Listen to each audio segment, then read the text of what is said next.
understand the economy, you have to understand human nature. This podcast is powered by Acast. How you doing there? It is now time for the podcast. And I think I have a very, very special podcast coming up. It's so special, we're going to actually do it over 2 parts. And I'll tell you a story. About 8 or 9 years ago, at the Dalkey Book Festival, one of the events was a particularly interesting, eclectic, and possibly out of the left field events if you don't know the individuals involved. And the topic was the musician who wanted to be a scientist meets the scientist who wanted to be a musician. The scientist was Brian Cox, who everybody will know as the BBC's favourite scientist, physicist, brilliant communicator of all things scientific, who was in a band. Those of you with a mid to late 90s ravers memory will remember a band called D-Ream, which Brian was in. But the musician who wanted to become a scientist was none other than Edge of U2. Because he's sitting beside me. We're going to be talking about science, technology, business, entrepreneurship, the future of industry in Ireland, the creative process, why bands and startups are of a similar mindset, and how important it is for a country like Ireland to develop its own talent in the business area, the entrepreneurial area, because we simply cannot indefinitely depend on multinationals. We need to create our own startup culture, but not only that, we need to create our own energy that can create other businesses around. We're going to talk to Edge initially about his fantastic work with Endeavour, but I want to hear all about Endeavour. But Edge, I've known you for many years. It's great to see you in the HQ. Welcome to Ground Zero. It's great to be here. Thank you, David. So tell me, Edge, first of all, we want to go wide, then we're going to go narrow, then we're going to go broad again. But Explain to me, you are the chair of Endeavour. Explain to me what Endeavour is, what it does, how you got involved in it. Well, the good news is they haven't figured out what a chancer I am yet. So I got away with it so far. So yeah, Endeavour is a global non-profit organization. So it's funded by board members. Each office is funded by the local board, and it's in 45 different countries at this point. Started in 97 by some young, I guess they were in the business world in South America. Linda Rottenberg is now the CEO of the global organization. So she was one of the founders, and they noticed something that they couldn't quite fathom, which was there was all this incredible talent, local talent in entrepreneurship and business in Argentina and Chile and Brazil. But all of these young graduates from business school, whatever, were like working in bars, driving taxis, and they all had kind of, great ideas for business, but none of them were getting anywhere.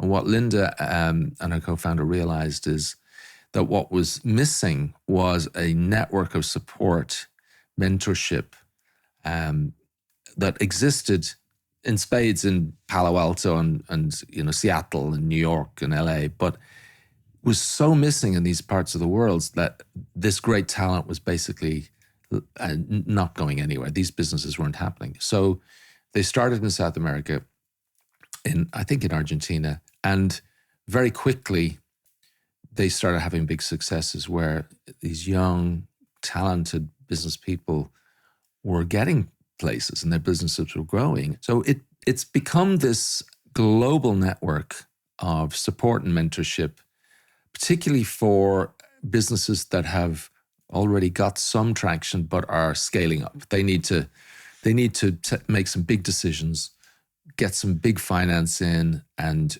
take the plunge and really go for it. And that's what we do in Ireland now. We're here 6 years, and we've a very small cohort, 12 companies, 17 entrepreneurs, and we really hothouse these guys. We really try and get to know them very personally and offer them lots of support through the team. There's 6 permanent staff members in the office in Dublin, but it's really about the global network.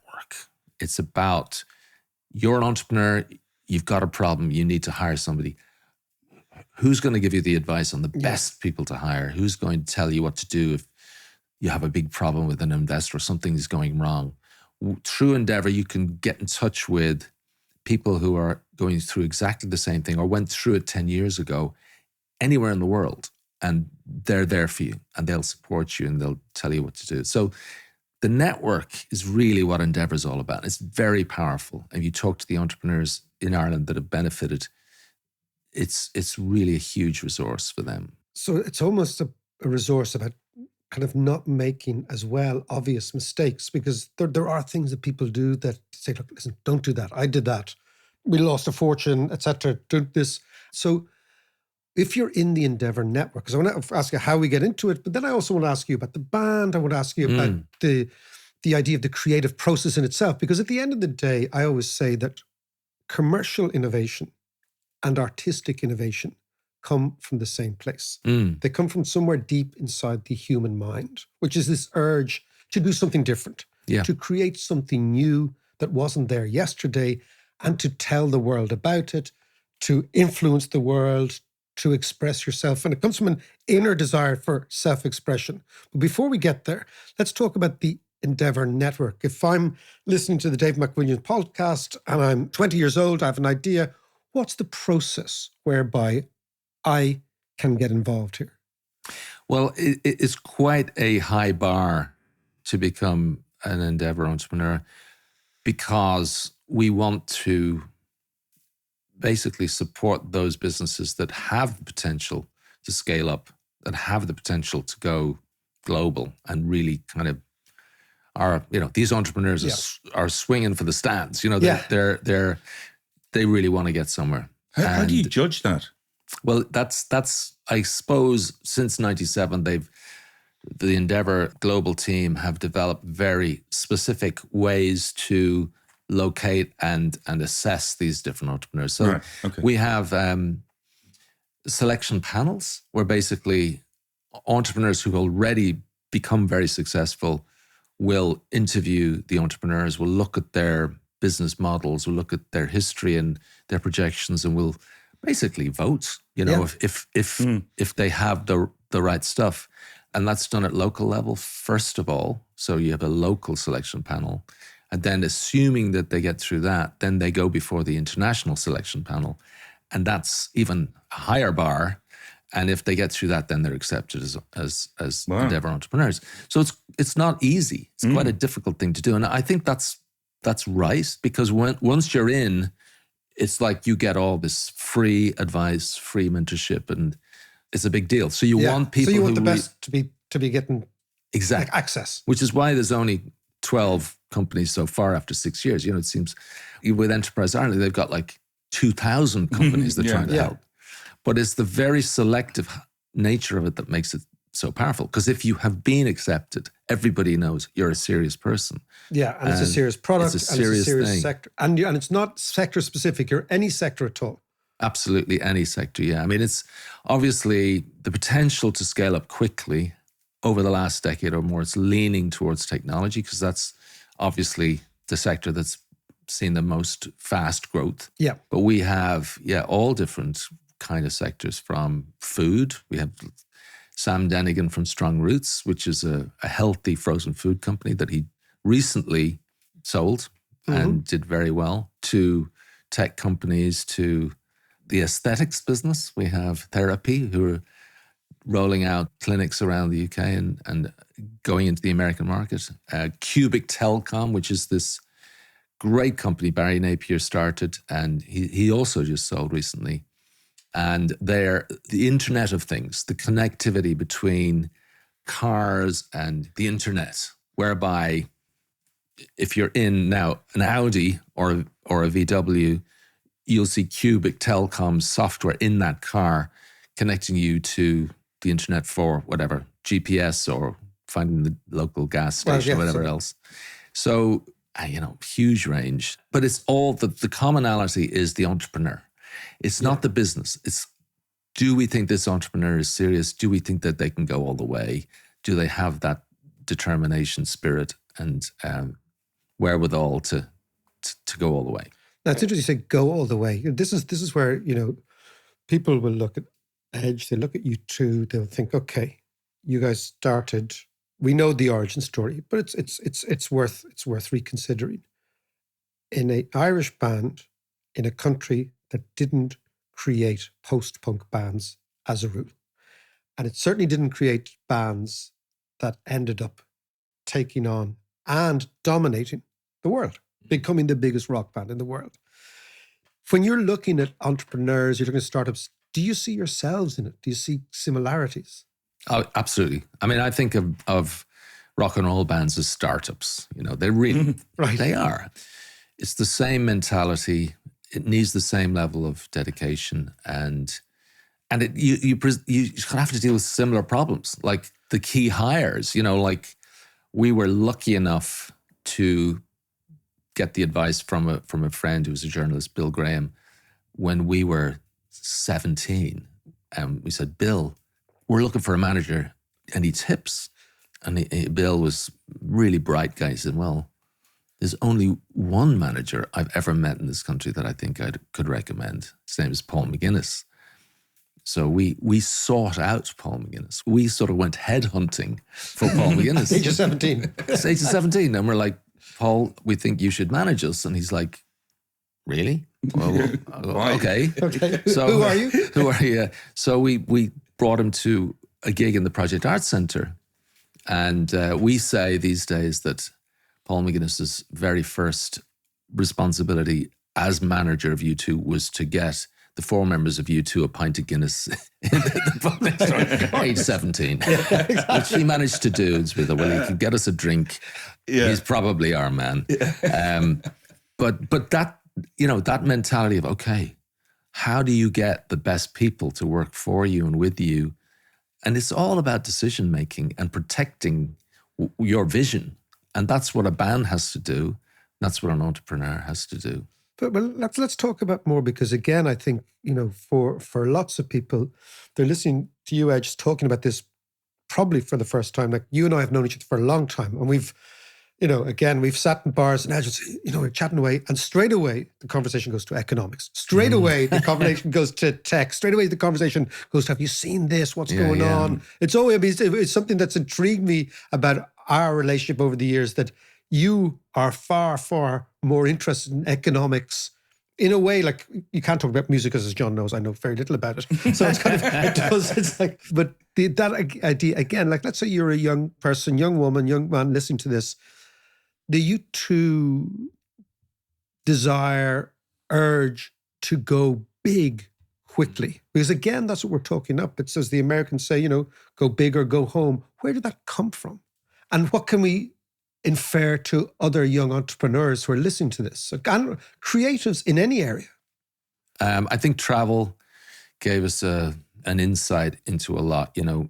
Growing up in Ireland, particularly in the 70s, 80s, less so today, I think, but back in those days, you were very isolated here. You really didn't have a clue what was going on around the world.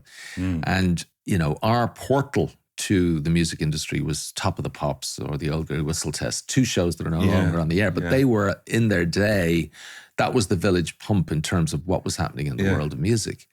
So we wanted to be a band, and we started out doing it as amateurs, and kind of slowly we started to write songs, and suddenly we were like, wow, we could do this. And I remember early on, we were like, our ambition level was, well, if we pull together and get our own van and our own PA, we could be doing, the ballrooms on the weekends, and that we could really get a great little business going here.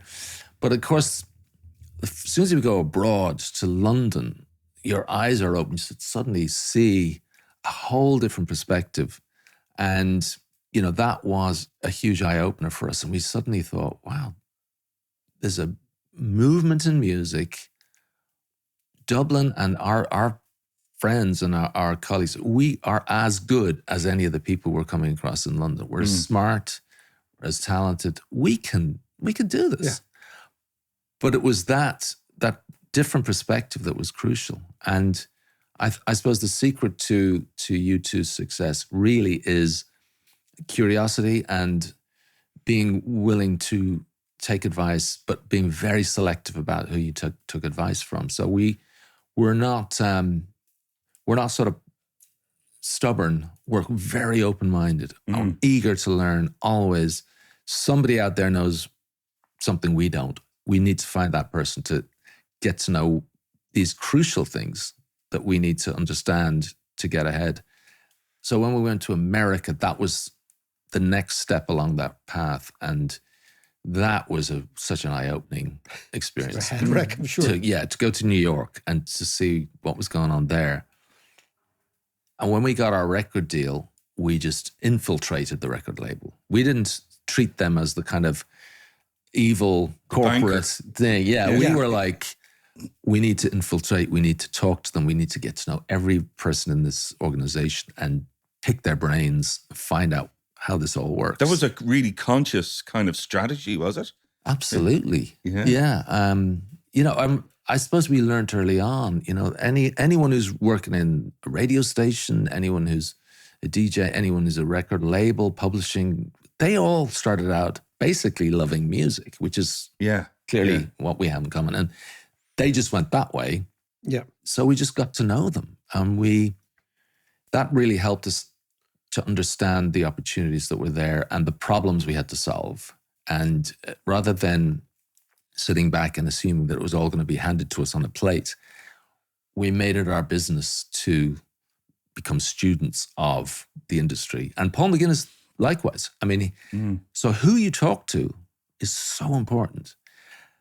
The advice you decide to take is so important. And we just made sure we were talking to the smartest people, the most experts, every step of the way. And keep an open mind. That's where we went wrong, Mac. You probably don't know this, Edge, but me and Mac had a band at one stage. Do you remember? The Set. Do you remember that? Yes. And I found the bass guitar so perplexing, such a challenge. Yeah, the strings are too thick. I expected the bass guitar to sound like Edge or sound like Jimmy Page. Yeah. And when I didn't sound like Jimmy Page, I thought, I'm going to go and play 3-in football instead. That was the end of that was. This was, we had the artwork done, though. We had the artwork, that's true. That's great.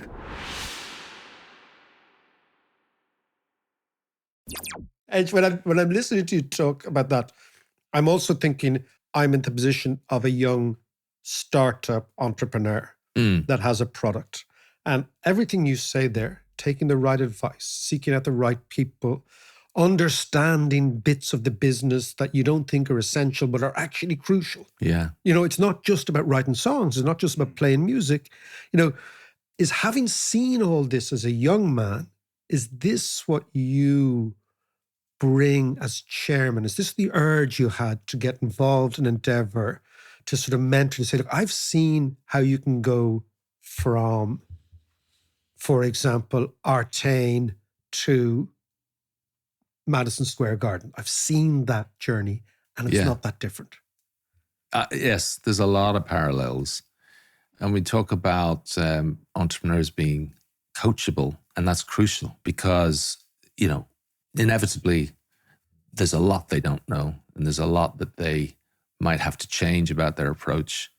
So the mentorship program in Endeavour is very powerful. And if an entrepreneur is willing to take on board criticism and make these changes, it can be revolutionary for them. And what we noticed traveling around as we do and meeting all these people in the tech industry, particularly around Palo Alto and Seattle, was that there was an ecosystem there of support, so that these young entrepreneurs were rubbing shoulders with people who were 5 years down the road, had made it already, were in huge businesses that had gone through all the steps they were about to go through and were willing to share their advice and insight. And so what's great about Endeavour, it's a sort of pay it forward culture where, all of the board members are willing to sit down with an entrepreneur and pass on advice. But what we're excited about is we've now got two young entrepreneurs, Sam Denigan and Barry Napier, who've just kind of had their first big successes, sold their business. Sam's a kind of serial entrepreneur, and Barry probably will be as well. They've now joined the board. So when young entrepreneurs so they could arrive, say, I've just done this. I was just there. I know how to do this. So that's really powerful. And what Ireland has lacked a little bit over the years is that kind of homegrown network and system of mentorship. So, you've got Intercom, brilliant company. They went to Palo Alto. They went to San Francisco to set that up. That was their headquarters. The Collison brothers did the same. They went to the West Coast. I'd love in the future a situation where globally successful businesses can actually stay in Ireland. They won't feel the need to go to San Francisco or America.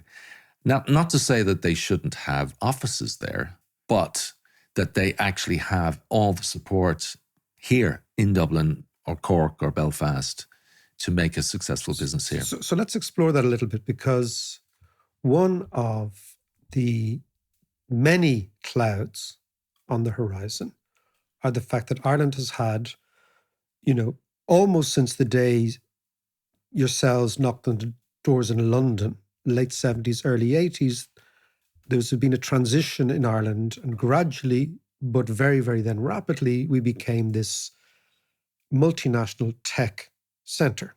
And all of Irish economic policy has been prostrate at this stage on the altar of getting in more American capital. Mm-hmm. Now, the upside, we all know, is loads of tax revenue, lots of jobs, lots of people who would never work in the area, technological transfer, so you're getting the best American practices. So lots of good stuff. Mm-hmm. But there is a downside. The downside is the elbowing out of Irish talent from creating businesses, because lots of young people listening to the podcast have come to say, look, we would love to do something on our own, but we don't understand how do we get there. And it's easier for us to go into one of the big tech companies and get a job and get well paid and start there. And then gradually we just become employees.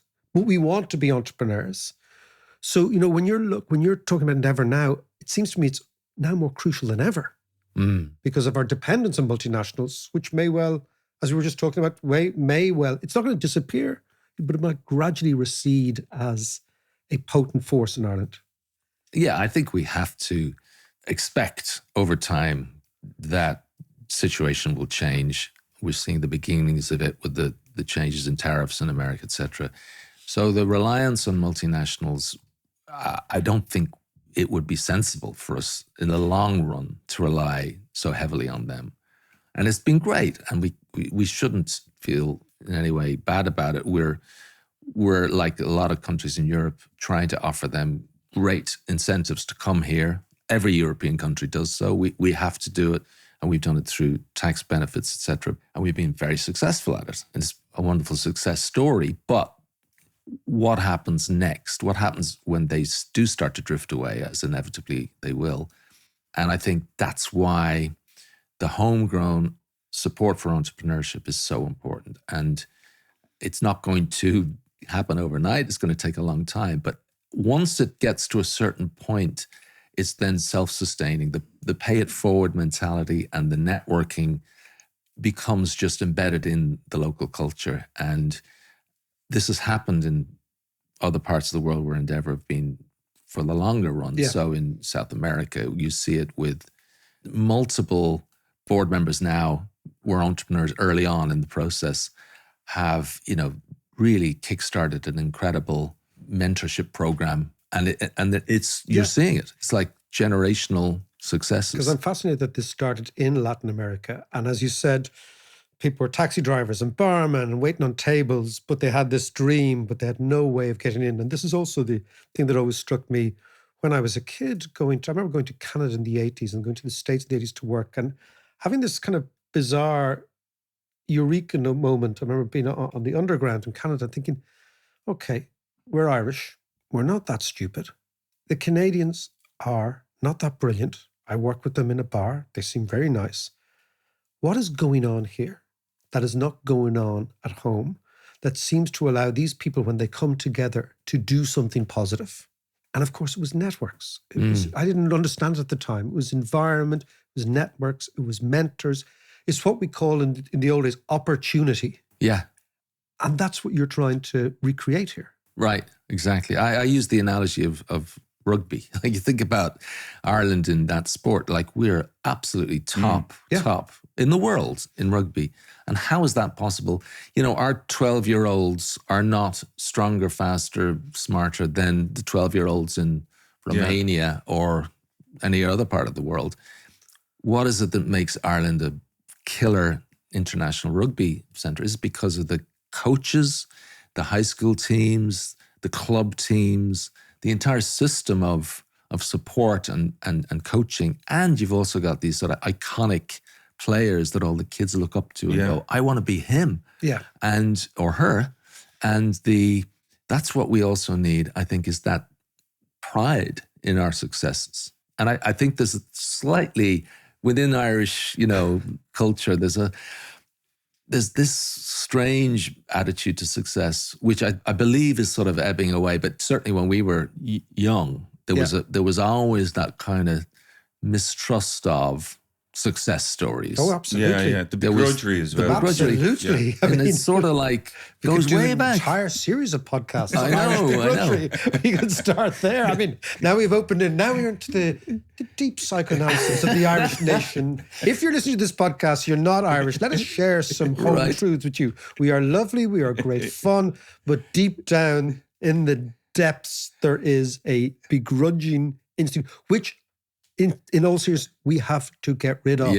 Because it's incredibly negative and it brings people down. Yeah. Well, I mean, there's this basic sense that, capitalism is negative, it's bad, it's evil, and that, if you are successful, you've sort of sold out in some way. But I don't think there's anything to match a well-paying job, in terms of being a social program for the good of the country. And for the so that's the thing that we're also proud of is, these entrepreneurs, their businesses are employing a lot of people with good jobs, like proper wages. Exactly. And that's one of the main aims of Endeavour is to promote the local economy and create jobs. Well, actually, you touched on something there about the sporting heroes, and you're absolutely right. Ireland, but it's not just Ireland, but in the case of Ireland, we're very happy to have sporting heroes on telly. They're big heroes: rock and roll, music, theatre, poetry, literature, all these areas that Ireland is very proud to celebrate. But this type of creativity, this creative mind. But the creative mind that we're speaking of, which is the creative commercial mind, we haven't yet got to the stage where the Americans are, where they celebrate the creative commercial mind.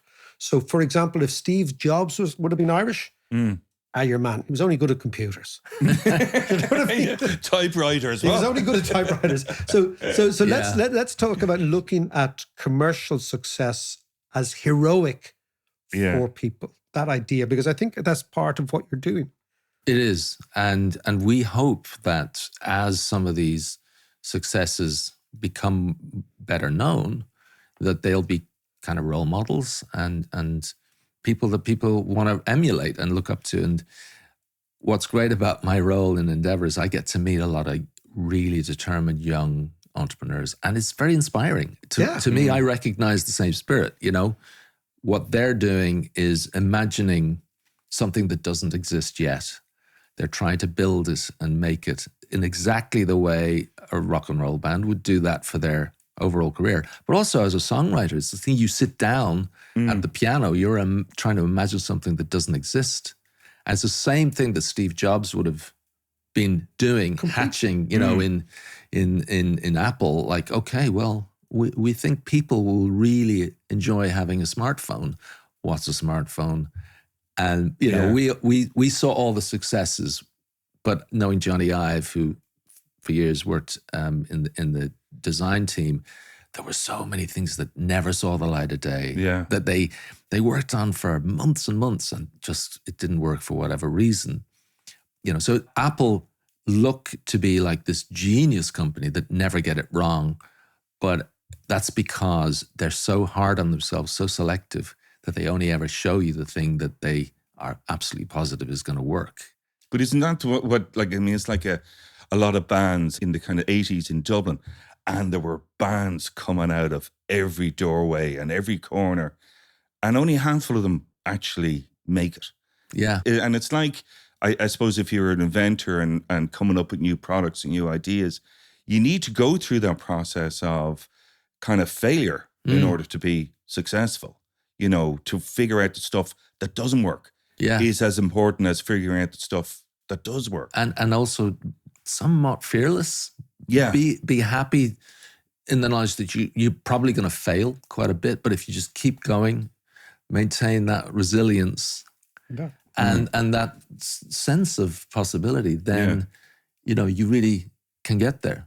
There's a great story that one of my favorite stories, but there's an educator who's no longer with us, Ken Robinson, brilliant guy. Yeah, amazing TED Talk. And he was all about creativity and education and how the education system doesn't foster creativity, it fosters academics, which is just following. And he cites this example of a little girl who was never really a great student, but she was really animated one day when asked to draw a picture. And so the class were drawing pictures, drawing away. So the teacher's curious to see what this little girl's working on. And she goes over and says, "Oh, what are you drawing?" And the little girl says, "I'm drawing God." And the teacher goes, "Really? Well, you know, no one knows what God looks like." And the little girl goes, "They will in a minute." And his point was, have a go. Yeah. Have a go. Have a go. Yeah. Don't be timid. Have a go. Be prepared to fail. Get up again. Go for it again. But also be open-minded enough to take advice, and don't sort of feel like if, you know, you have to take advice if you fail, that that's the end of it. No, it's not. That's the beginning of it. Yeah. And I was thinking when you were talking there about songwriting and entrepreneurship and products, and the idea like so many products are what you would call adjacent to each other, right? You know, the hammer and the nail sort of idea. Yeah. The hammer without the nail is not really half as effective a tool, right? And the nail without a hammer can't do anything. But a hammer and a nail can do an extraordinary things together. Yes. So in the same way, you know, I've always thought that coming up innovatively with music must be the same. Like you have one song, you can half done, like, yeah. And then you have another song, it's like, but if we put them together, we can create something of magic. Can you explain that in terms of maybe 2 or 3 of, you know, U2's songs, which were basically an amalgam of things? So Well, basically you have the nail and you have the hammer on each own, not particularly great ideas, together, amazing. Very true. And I think I can go even further and say that it's true of the makeup of a great band. You know, because I think our strengths are very important, but our weaknesses are also important, because when you have a combination of both, which we all do, that translates into personality and a particular angle that's unique to you. And luckily enough in U2, each member has got an array of both great strengths and weaknesses. And it's when you combine those 4 individuals together and we cover each other and we work with each other, that's when you get a very particular, a unique sound. And that influenced our songwriting, influenced so much about how the band developed. So we learnt to kind of understand and cherish our weaknesses and not see them as failings, see them as a kind of helpful guide, you know, because it stops you going into certain areas and it means you specialize. You go where you know you can deliver. You don't try and be something else. You just focus on what you know you can deliver. So all our albums, all our songs were influenced by that combination of strengths and weaknesses. So someone brings something, someone saying, I'm not sure about that, or go again, or, you know, Because what I It's want the sum is greater than the parts. Sum is you know? greater than the parts. Exactly. I want to maybe sort of conclude part one with one thing we just touched on. Part two, I want to talk about the creative mind, because again, I believe that what we're talking about is some deep urge in everybody to express themselves. Whether you're running a shop, whether you're running a band, whether you're a tech entrepreneur, whether you're running anything, it's the idea that I don't want to do what the rest are doing. I'm going to do it for myself. I want to talk about the urge and where it comes from in the context of Endeavour, but also against the background of U2 and music. But you just touched there on something fascinating, which is longevity. Mm-hmm. Longevity amazes me in business, in careers, in bands, because a flash in the pan, although not easy, can be done. Okay, and we've seen that in music, we've seen that in art, we've seen it in everything. We've really seen it in business, right? What you two have done is something extraordinary, which is to be around, to adapt.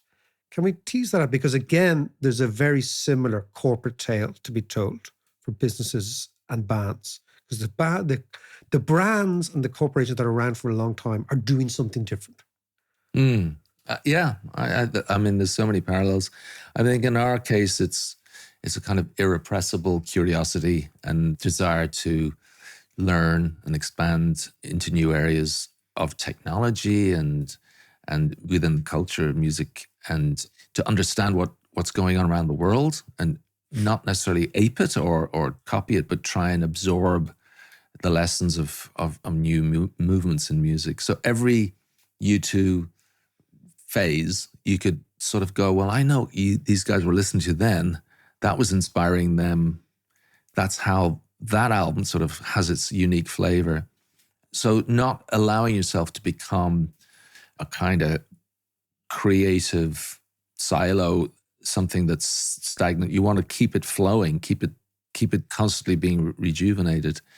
And that's not always easy, but I think if you can do it, it has a combination of, I think, keeping the music fresh for the listener. It's always sort of adapting, but also it means that you're constantly having to grow and solve problems of some sort or the other. And that keeps you alive creatively. I think it when we're in our comfort zone, writing or performing or recording, you're not learning anything. When you're out of your comfort zone, you're suddenly giving yourself a big challenge, a new style of music, a new technology to understand, a new way of presenting yourself live. That's where creativity has to kick in. Yeah. Risk-taking is crucial. And if you stay safe, it's just going to go stale. And it's exactly the same for companies, for small companies, for startups, but established companies. Yeah. The problem is when you get and I don't want to pick on any particular company, but, a big tech company where their success is so baked in, they just know what they're about. It's very hard for them to take risks because there's so much at stake. If they do the wrong thing, they could upset the entire apple cart and could really spin in a difficult direction. But the smaller companies, they really have the ability and the need to be agile, to be resilient, and to kind of duck and dive and find their way through the challenges and adapt. Particularly when you're scaling up, when you're really trying to go global, that's a moment of great jeopardy, and you got to be very smart and light on your feet. And that's, I suppose, where Endeavour comes in, because the great jeopardy is where being able to call up somebody and say, look, I feel we've got to do this, but I know I'm not certain. If we get this wrong, we're blowing a huge part of the balance sheet. Yeah. And if we blow the balance sheet, we're back to square one. And I'm sure, isn't that where kind of Endeavour just helps? It's like, okay, well, we might have somebody in the network who can tell It's you. Exactly right. So take Wayflyer, just fintech company. They're now a unicorn. They're over $1 billion in market cap value. So their growth was so fast. and they had to be making decisions and really get those decisions right every step of the way. So they availed so much of the network, calling, some of our mentors from around the world. And we've got amazing, Ocean is another great company there based on the border of Northern Ireland. They're in exploration vessels, autonomous exploration vessels that go out and they survey the ocean floor. Wow. Mostly for offshore wind farms. Looking for Russian warships snapping our cables under the ground. Yeah. But, and we've got one of our most recent entries into Endeavour was a company called Raylo from Belfast.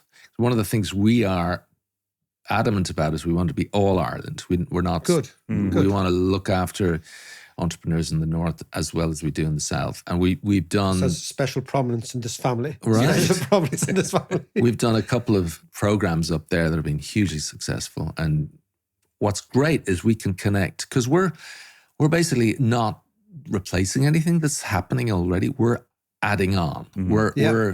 Our hope is to be a kind of multiplier effect. So we're working with... Grease the wheels a little bit. Yeah. Yeah. So Dogpatch, we love Dogpatch down there in Ormo Baths in Belfast. Fantastic hub for startups. And it's been hugely exciting, actually, to go up to Belfast and see what's going on because they've got such energy, such talent, entrepreneurial talent.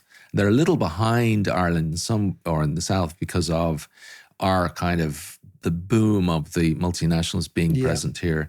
So their ecosystem's a few years behind, but they're going to be going gangbusters in a few years. And of course, the objective, we're going to conclude on this podcast. We're coming back in part 2 in a couple of days' time, but the conclusion is to reimagine Ireland as an epicenter for entrepreneurial activity.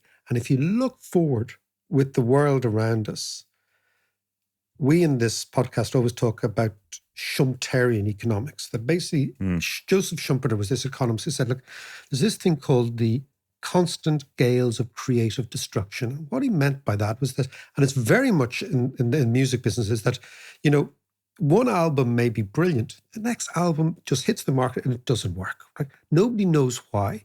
It's because constantly there's somebody younger, smarter, better, more aggressive coming behind you in every industry. And that what drives capitalism and what drives innovation and what drives wealth creation is this constant, almost evolutionary process whereby companies, individuals, products, bands, people, notions get to the top, and then there's somebody always coming behind to change. And if Ireland can become a node, and I say an accepting mode, that's the way the world works, so nothing's permanent. If we can become that in Western Europe, my sense is no other country has as much potential to do this as Ireland. And I think that's what you kind of think as well, Edge. Yeah, and not just me, talk to people around the world and in Palo Alto. There's a huge kind of push to decentralize in some ways because it's so expensive to operate there. And, it's kind of stifling in some ways. So people are looking for other nodes. And Ireland for sure has the potential to become a serious player in globally, but in Europe in particular. I agree. We'll be back with part 2 of this podcast, which is Endeavour, Edge, and the potential for this country, which is enormous if we get the finger out. We'll talk to you on Thursday.